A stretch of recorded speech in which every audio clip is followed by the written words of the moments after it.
ต้นกระเทียมหญ้าปลูกก่อนกลับบ้านในช่วงหน้าหนาวเพิ่นก็เอาใส่ดินนั้นไว้หลังจากมันหมดเริ่มเข้าหน้าร้อนแล้วมันก็ออกมาพี่น้องเพิ่นก็สร้างเฮ็ดได้เพิ่นเอาใส่ดินไว้ตั้งแต่ตอนหน้าหนาวพุ่นน่ะเวลาฝนตกน้ำมันท่วมค่อยก็คิดว่ามันสิตายมันบ่ตายเด้อเห็นบ่เป็นใบงามก็คิดว่ามันสิตายแต่ว่ามันบ่ตายเด้อพี่น้องค่อยสิเอาลอกไปกินกับข้าวปุ้นน้ำป่นอยู่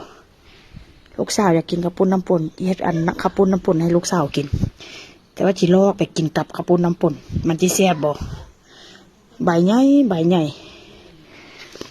เบิ่งถ้าใบใหญ่ๆเด้เพิ่นก็สร้างเฮ็ดหญ้าก็ได้แต่ใบใหญ่ๆกระเทียมแบบที่ว่ามันสิเน่าน่ะเพิ่นก็เอามาใส่ไว้เอาใส่ดินไว้น้ำท่วมแต่ว่าก็บ่ตายสร้างเฮ็ดเพิ่นก็ได้